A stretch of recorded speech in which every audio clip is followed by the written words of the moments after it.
नमस्कार। मैं तारिक महमूद आज एक नए विषय के साथ।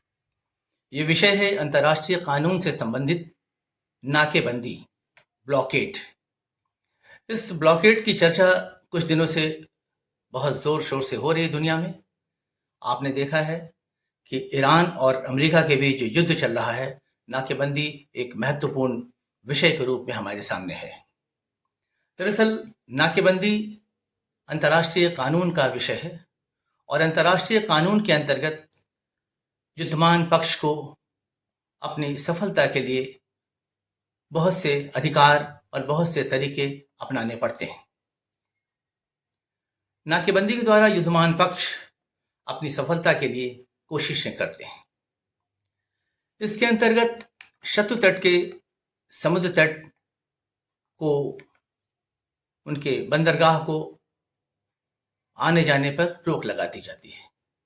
यानी शत्रु तट के बंदरगाह को घेर लिया जाता है और उस रास्ते से आने जाने पर रोक लगा दी जाती है जो शत्रु पक्ष के तरफ से आता जाता है।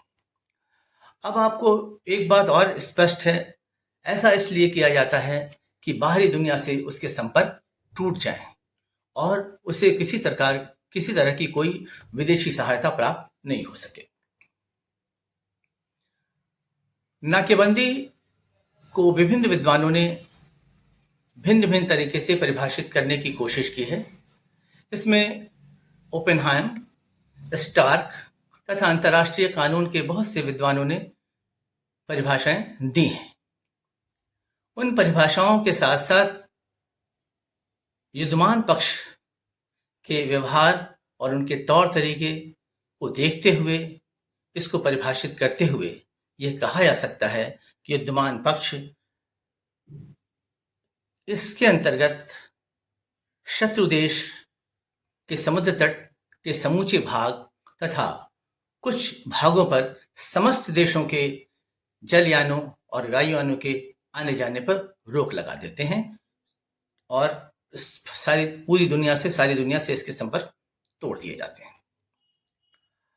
इस प्रकार नाकेबंदी वास्तव में शत्रु के विरुद्ध युद्ध का एक अधिकार है, तरीका है, परंतु यह न्यूट्रल स्टेट्स तटस्थ राज्यों पर भी लागू होती है।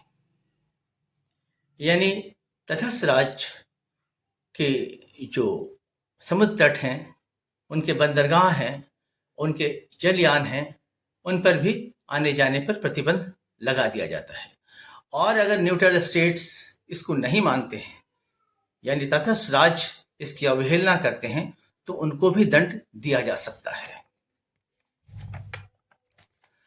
अब आपको हम बताते हैं कि नाकेबंदी से संबंधित अंतर्राष्ट्रीय विधि का नियमों का विकास 16वीं सदी से शुरू हुआ और जिसको वर्तमान रूप धारण करने में कई सौ वर्ष लग गए।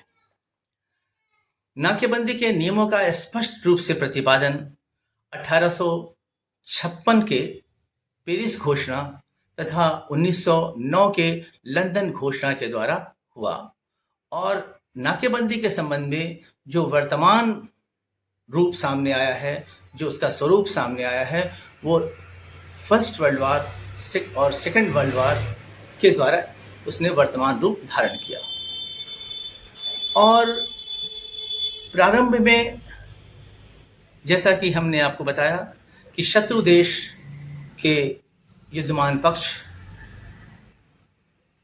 जो हैं, उनसे आने जाने पर उनकी रोक लगी रहती थी। यानी शत्रु देश के जो बंदरगाह हैं, उन पर ही रोक थी, उनके जहाज़ों पर, उनके जलयानों पर आने जाने पर रोक थी।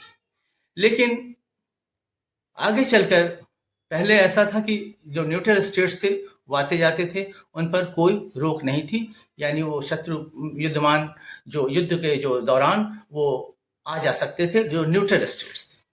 लेकिन आगे चलकर न्यूट्रल स्टेट्स यानी तटस्थ राज्यों के जलयानों के आने जाने पर भी रोक लगा दी गई। ये धीरे धीरे विकास हुआ अंतर्राष्ट्रीय कानून का, जो नाकेबंदी के संबंध में, उसमें न्यूट्रल स्टेट्स भी शामिल हो गया। अब नाकेबंदी के संबंध में जो कानून है, जो नियम है, वो बहुत व्यापक हो गए और सर्वव्यापी हो गए, यानी सभी देशों पर नाकेबंदी के नियम लागू हो गए। हम अगले एपिसोड में नाकेबंदी के संबंध में और भी कुछ बातें आपको बताएंगे, जैसे नाकेबंदी के तत्व और उनको लगाने की शर्तों के संबंध में आपको मैं जानकारी दूंगा। और मुझे विश्वास है कि आपको ये बात मेरी अच्छी लगी होगी और आपके विचारों का इंतज़ार करूंगा। तब तक के लिए हमें इजाज़त दीजिए। धन्यवाद।